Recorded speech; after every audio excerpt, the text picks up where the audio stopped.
Casa de Estudios Bíblicos Cielos Nuevos y Tierra Nueva presenta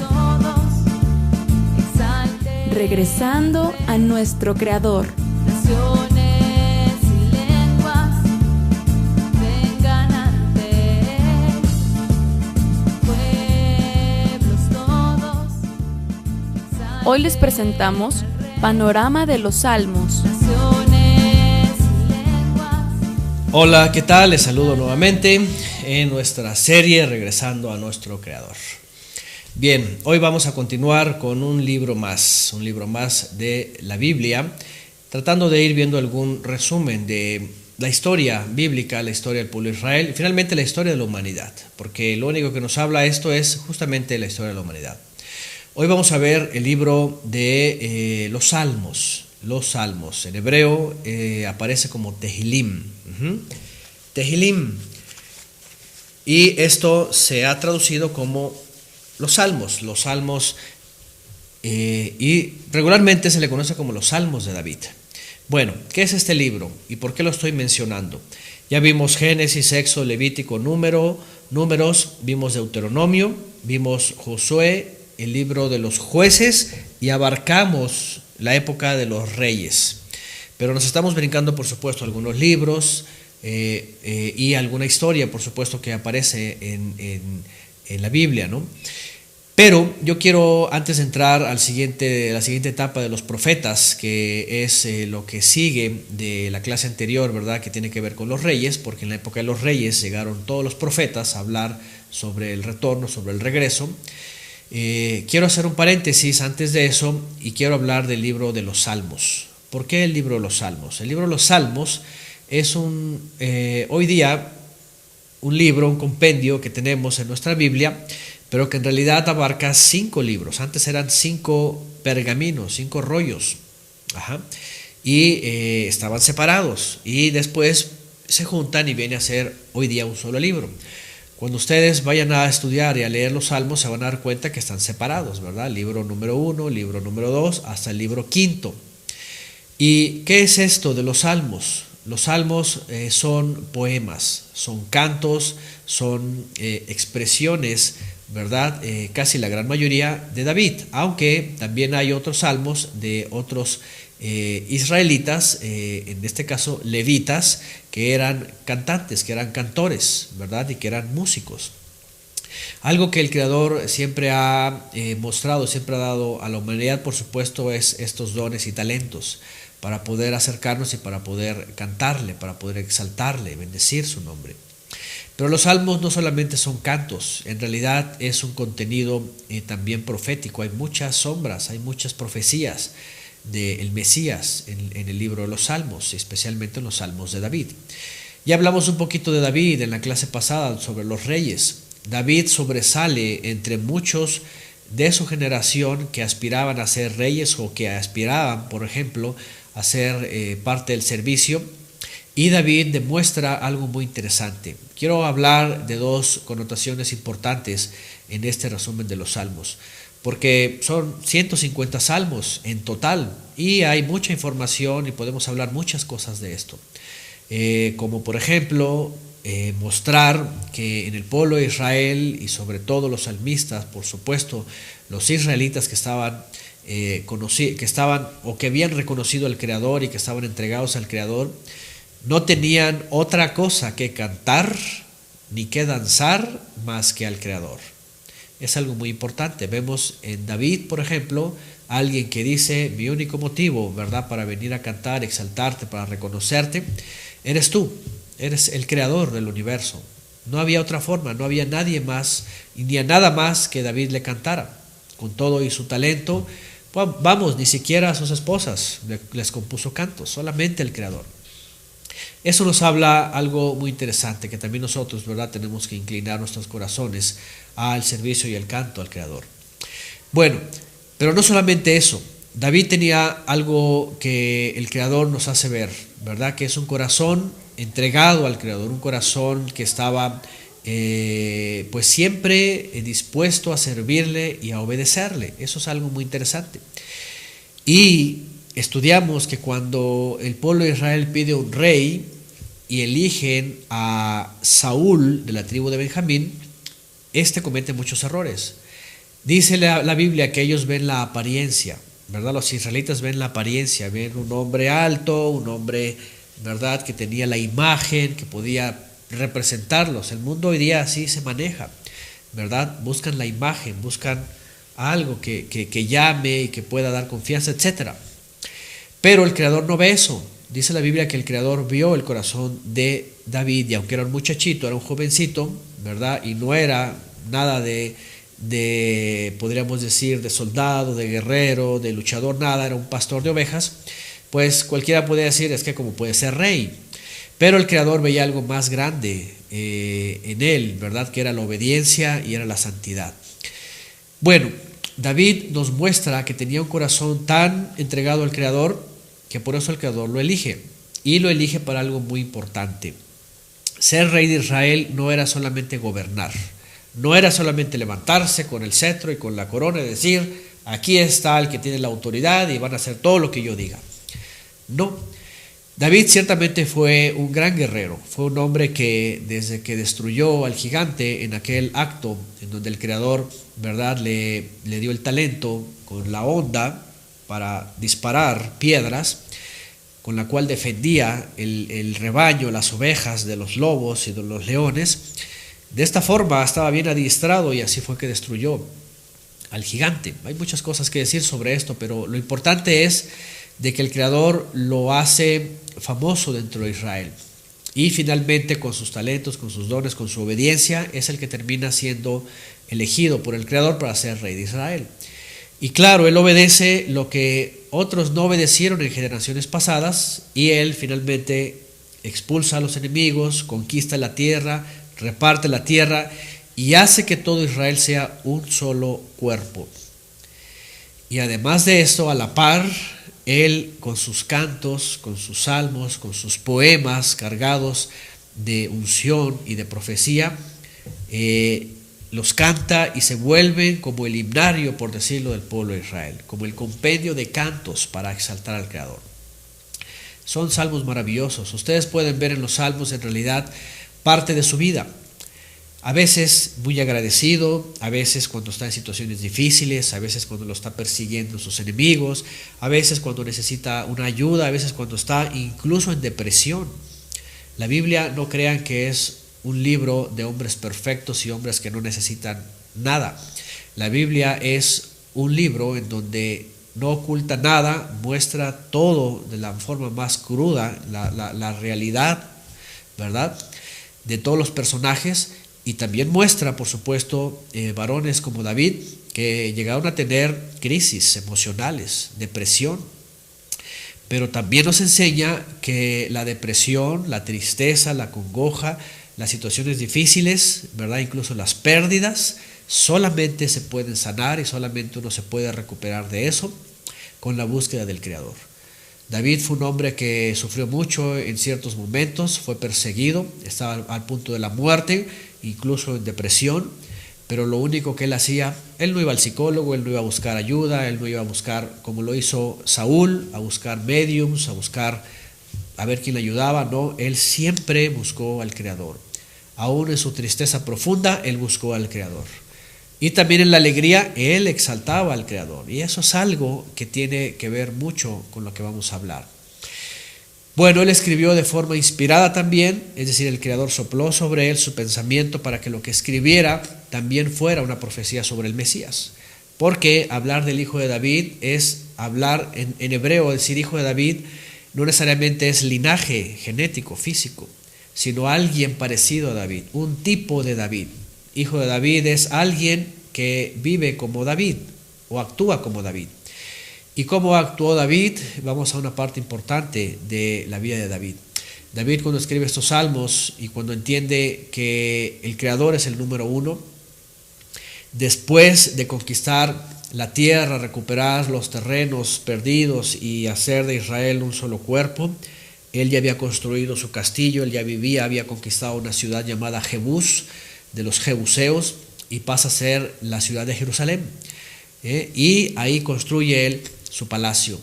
Pero él llega un momento donde dice, Pero, ¿y el Creador? ¿Dónde está su santuario? ¿Dónde está? ¿Verdad? El arca del pacto. El arca del pacto era la manifestación del Creador, era un símbolo que representaba la presencia del Creador, porque ahí se manifestaba. Y el arca del pacto había quedado en una ciudad del norte llamada Shiloh. Y entonces, ¿qué es lo que ocurre? Que él se percata de que aquel al que servía y la presencia que él buscaba, pues estaba retirada, estaba en otra ciudad. Y aquí es donde se cumple algo que el Creador dice: voy a elegir de entre tus ciudades, de entre las tribus, un lugar para que me sirvas. Y usa a David para mostrarle ese lugar. Y ese lugar era Jerusalén, la ciudad de paz. En hebreo, Jerusalén significa ciudad de paz. Ajá. ¿Y qué es lo que hace David? Vean lo importante, porque David siente la necesidad de la presencia divina. Él no era un hombre que se conformaba con escribir cantos y decir ya le canté, ya me siento bien, sino que él deseaba tener la presencia divina cerca, tan cerca que dijo: la voy a traer y la voy a poner aquí enfrente de mi palacio. Así era él, de esa categoría. Y entonces a David se le ocurre, ¿verdad?, ir por el arca del pacto y traerla a Jerusalén, y traerla y hacerla como si fuera su vecina. Estoy diciendo estos términos porque esto es algo muy importante. Cuando David se le ocurre hacer esto, él levanta una pequeña tienda, una sukkah, un tabernáculo, se le conoce como el tabernáculo de David.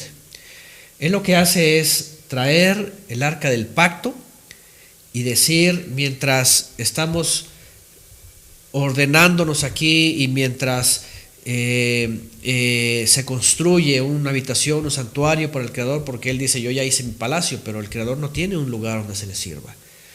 Y entonces él se le ocurre traer el arca del pacto, la trae a Jerusalén, levanta una pequeña tienda, un pequeño tabernáculo, y él mismo, incluso en un momento dado, la hace de ministro, y a sus hijos los pone a ministrar y los trae. Entonces vamos a exaltar al Creador. Él tiene un corazón tan fervoroso. Él no era levita, no era de la tribu de Leví para que fungiera como ministro, ni sus hijos, pero él tiene un corazón tan grande y tan amplio que dice: si no voy a ir para allá, o si no vamos para allá, vamos a traerlo para acá y aquí le vamos a servir. Quería hacerlo con todo su corazón y tenerlo todo el tiempo cerca, y todo el tiempo tener la presencia divina cerca y presentarse a la presencia divina. ¿Se dan cuenta? Esto es algo muy importante. Esto es lo que simboliza el tabernáculo de David. David levantó este santuario, este lugar, e incluso él dijo: voy a hacer un templo magnífico, grande, esplendoroso, como nunca nadie antes lo ha hecho. Y le dice al Creador que quería hacerlo. Y el Creador le envía al profeta Natán, ¿verdad? Y le dice: el Creador te ha escuchado y haz conforme a tu corazón. Dice: pero no lo vas a hacer tú, porque tú has sido un hombre de guerra. Tú te has dedicado a conquistar y has luchado y has batallado. Así que lo va a hacer tu hijo. Dice: tu hijo Salomón es el que va a hacer el templo. Por eso recordamos esta parte. Pero bueno, la intención de David era esa, era que la presencia divina estuviera cerca. Sabemos que cuando se construye el templo, viene Salomón lo construye con todos los recursos que su padre le deja, y hace lo más magnífico que cualquier persona en aquella época, ¿verdad?, incluso hasta el día de hoy, en arquitectura y en lujos, alguien pudiera hacer, ¿verdad?, plagado de oro, de plata, de piedras preciosas, algo impresionante. Pero lamentablemente lo que pasa con Salomón, como ya lo vimos en la clase pasada, empieza a pecar, empieza a tener alianza con las naciones alrededor, se empieza a casar con las hijas de los reyes alrededor, empiezan ellas a meter ídolos, finalmente él peca y viene lo peor, idolatría y mucha maldad. Y entonces la intención de David de tener la presencia cerca en ese pequeño tabernáculo y de ser servidores tan cercanos en espíritu y en verdad, se cae. Esto se le conoce en la profecía como el tabernáculo caído de la casa de David. ¿verdad? De él y sus hijos, su casa, pues él y sus hijos, su familia, lo que quisieron hacer en ese pequeño tabernáculo para acercarse a servir al Creador como ministros ellos, aún él no siendo ministro, que nos enseña a nosotros, aún no siendo levitas, aún no siendo ni siquiera israelitas, a que podemos en nuestro hogar levantar este santuario. Finalmente lo vino a hacer el Mesías. En el libro de los Hechos, en el capítulo 15, cuando vieron los apóstoles que había una necesidad de los gentiles de creer y acercarse al Creador por medio del Mesías, ellos entendieron que aquel tabernáculo de David que se había caído, toda la intención que él tenía de que ocurriera, empezaba a darse por medio del Mesías. Es decir, el Mesías finalmente ese santuario que se acerca, esa presencia que se acerca, o el Mesías acerca la presencia para que cada uno de nosotros decidamos y entonces lo tengamos cerca de nosotros, como si estuviera tan cerca. Por eso hemos dicho una y otra vez, la religión ha descompuesto todo esto. La religión ha hecho templos, ha levantado, ¿verdad?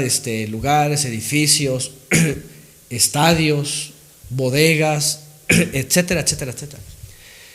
Y no se trata de esto, ¿verdad? Se trata de que en todo nuestro ser queramos que la presencia esté cerca. El Mesías, cuando cumple su obra y desciende a los cielos, dice que sube al Padre, hace que la profecía se cumpla, y él dijo que el Padre iba a enviar, ¿verdad?, su presencia, su aliento santo, para que viniera a esta tierra, y eso es lo que hizo David, acercarla. Entonces se acercara a aquel que le busca, a aquellos que ya el Mesías, como ya aprendimos, quieren ser servidores verdaderos, servidores en espíritu y en verdad, o adoradores en espíritu y en verdad, como vienen algunas traducciones. Eso es algo importante de David. David era ese hombre que no solamente cantaba, que no solamente escribía, que no solamente tocaba el arpa, que no solamente fue un buen rey, no solamente unió a Israel y conquistó las tierras, no solamente trajo a la nación de Israel en aquella época a ser la gran potencia y a la época dorada de Israel, sino que la característica más importante de David, de este rey, de este hombre, era que él nos enseñó a poder experimentar y a además entender lo que el Padre quiere con nosotros, que nosotros levantemos el santuario al reconocer al Mesías y podamos recibir la presencia divina, poder estar en su reino, pues finalmente, porque por eso se le llama al Mesías y lleva este título, ¿verdad? Y no que fuese de linaje, porque hay una controversia en la religión judía hoy día, porque ellos dicen que el descendiente de David, que va a ser el Mesías, tiene que ser de linaje, tiene que llevar los apellidos, tiene que venir de la misma casa, pero no recuerdan que en el mismo judaísmo, en el mismo entendimiento hebreo, hijo de no solamente significa, o no necesariamente es linaje, sino un tipo de, alguien parecido a David, alguien que va a demostrar finalmente lo que David inició. Y esto es el verdadero servicio. El Mesías viene a ser ungido del Todopoderoso, como David lo fue, y hace que la presencia venga sobre aquel que invoque al Todopoderoso y sea obediente, por supuesto, deje sus malos caminos y entonces disfrute de esa obra que el Mesías hizo, que vino a acercar la presencia divina. David trajo el arca del pacto a su casa con su familia e hizo de él y de sus hijos ministros. El Mesías es lo que hizo, ya facilitarnos que la presencia divina venga. Y una vez venida la presencia divina, cosa que se cumple, como ya lo hemos estudiado, en la fiesta de las semanas, Pentecostés que se le conoce, la presencia divina desciende. Y cuando desciende y viene sobre todos los israelitas, ellos empiezan a entender que algo nuevo estaba pasando. Porque el Mesías siempre dijo que el Padre iba a cumplir su promesa. Dijo que Él se iba a ir, pero no nos iba a dejar solos. Dice que iba a hacer que el Padre enviara el aliento santo, la presencia divina, lo que se conoce como el Espíritu Santo. ¿Para qué? Para que viniera a todos aquellos que le buscan. Por eso dice la profecía también en el libro de Jeremías que el Creador iba a enviar su presencia. Dice, y voy a enviar, dice, mi espíritu y lo pondré en ellos y escribiré en ellos, en su mente y en su corazón, mis mandamientos. Dice, para que yo sea su poderoso y ellos sean mi pueblo. De eso se trataba. No era otra cosa que la acción de David. Lo que David hizo, solamente levantar un pequeño tabernáculo, una tienda, traer el arca, es decir, acercar la presencia divina y ellos ser ministros. Lo que hace el Mesías lo hace concreto y lo hace real y hace lo verdadero. Como David, subir y traer la presencia divina, que antes estaba representada en el arca del pacto. Ahora simplemente es la presencia divina real, el soplo de él, de aquel que le busca y de aquel que quiere.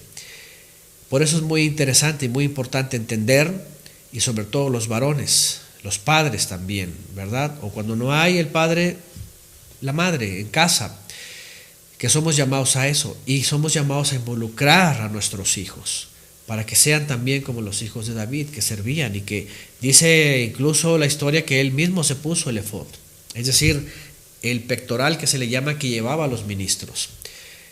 Cuando viene el Mesías dice, viene la hora y ahora es, en el cual el Padre ya no va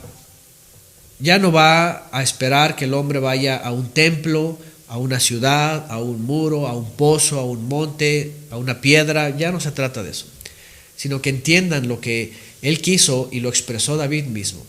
Dice, él quiere servidores en espíritu y en verdad, verdaderos servidores, verdaderos adoradores, gente que desde su hogar, desde ahí se decide. Por eso el Mesías dijo, de aquí en adelante, dice, donde estén dos o más congregados, dice, en mi nombre, dice, ahí estoy yo.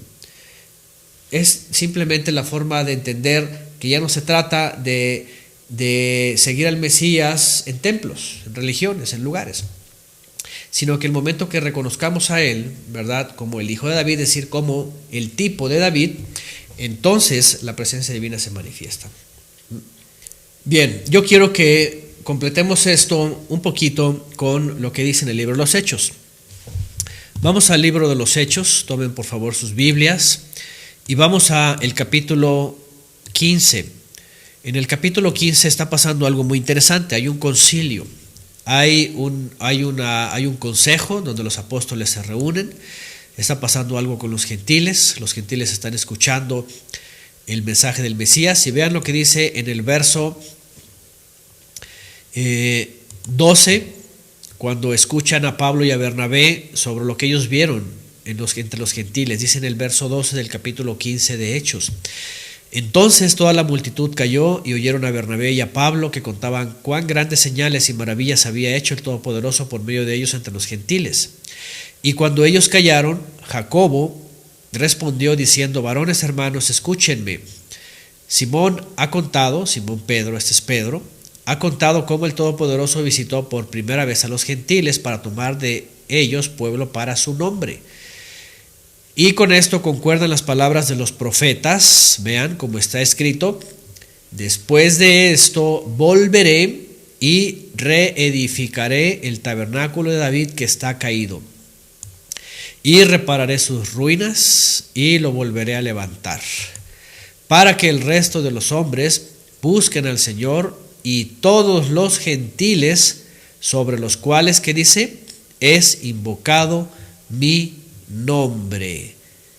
Verso 18, dice el Señor, que hace conocer todo esto desde tiempos antiguos. Estamos viendo cosas muy, muy importantes.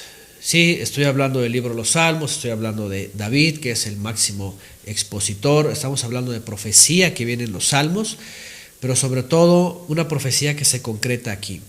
El libro de los Salmos, finalmente, en su mayoría expuestos por el rey David, tenía estas características. La verdad es de que no solamente son salmos, no solamente son cantos, es un material tan profundo en profecía y en cosas tan grandes como estas. Él habló mucho del Mesías y él fue una figura del Mesías anticipada. Aquí Jacobo, que era el principal de los 12, ¿verdad? En Jerusalén, se levanta y dice, ¿saben qué? Se está cumpliendo aquí una profecía. Lo que está pasando aquí es de que ese tabernáculo de David, eso que levantó David, eso que él se acercaba a cantar esos salmos, a hablar de la profecía, a cantar de la profecía del Mesías, a darnos un anticipo de lo que el Mesías iba a venir a provocar, eso se está cumpliendo ya, hace 2000 años. El asunto del tabernáculo de David caído no se trata de otra cosa más que de lo que el Padre busca en cada uno de nosotros, que seamos como ese David. Porque el Mesías ya hizo su obra y ya hizo que la presencia divina se acercara a esta tierra. Ya estudiamos también antes, ¿verdad?, que cuando viene la presencia divina, cuando estudiamos en el libro de los Hechos, en la fiesta de Pentecostés o las semanas, dice que cuando viene la presencia divina, que estaba representada con el arca del pacto, ¿qué ocurre? Dice que no entra al templo. Dice que entra en los 120 que estaban ahí reunidos. Y entonces viene la manifestación del Creador. Esto es lo maravilloso. Y así, desde entonces hasta ahora, no solamente para israelitas, sino para todas las naciones, a todo aquel que quiera y que empiece a salir, ¿verdad?, de los templos, de las religiones, de toda esta confusión, de lo que crean que no debe de ser, y vienen a buscar al Creador, entonces se manifiesta este tabernáculo que ya el Mesías ha levantado. Una tienda, pues, en donde está la presencia. Y no necesitas ir a ningún lugar, porque en tu propio hogar, en tu propia casa, con tu propia familia, puedes hacer ministro ahí. ¿Por qué? Porque ya no hay el antiguo pacto en donde estaba solamente y era exclusivo para los levitas, para la tribu de Leví, el ministerio. Ahora todo aquel que se acerca al Mesías, que es el gran ministro, también es ministro. Entonces, David, representando al Mesías, y el Mesías como David, nos acerca a nosotros. David fue como un ministro, aunque no era de la tribu de Leví, y el Mesías, que no era de la tribu de Leví, sino que nació dentro de las familias de Judá, se levanta como ministro. Y a nosotros, como una figura de hijos o hermanos menores, nos invita a ser esos ministros con Él. Él es rey y ministro, y nosotros somos súbditos y ministros con Él. Él reina en las alturas y nosotros reinamos también con Él desde aquí. Y por eso ya no se necesitan más templos y más religiones. Esa es la realidad de la Biblia. Lo malo es el hombre y las religiones que han engañado al mundo entero. Pero la profecía está cumplida en Hechos 15. Ahora nosotros disfrutamos de que la presencia divina se ha acercado. Seamos pues esos ministros, y nuestros hijos y los nuestros también ministros, ¿verdad? Y esos servidores en espíritu y en verdad. El libro de los Salmos, entonces, además nos agrega y nos añade qué cantar. Si algunos dicen qué cantaremos, qué escribiremos, si no tienen inspiración, si no hay nada que puedan tomar de la Biblia, ahí están los salmos. Tantos salmos y tan bonitos, tan hermosos, que cantan cosas maravillosas. De esta manera, entonces, imitemos también a ese David, pero sobre todo al verdadero David. Y es que la palabra David significa amado, y el Mesías es el verdadero amado, ¿verdad? Porque así dicen los evangelios. Mi amado, ¿verdad?, en el cual tengo complacencia, mi hijo amado. Vean cuántas cosas maravillosas en los salmos, y sobre todo en el máximo autor de los salmos, David, que hacen alusión a aquel que es el rey, el Mesías y el cantor de Israel, el verdadero, el Mesías. Y bueno, aquí está el libro de los Salmos y todo lo que significa para nosotros. Así que aprovechemos esta gran ventaja que nos ha hecho el Mesías de acercarnos a la presencia divina y acercarnos con salmos también, con cantos. Los israelitas no cantaban otra cosa más que los salmos de David. Muy bien, aquí está no solamente el resumen de los salmos, sino toda esta información, ¿verdad?, de lo que conlleva no solamente los salmos, sino el autor de la mayoría de los salmos. Espero que sea de mucha ayuda y no se olviden estudiar el libro de los Salmos. Bueno, nos despedimos y nos vemos hasta la próxima.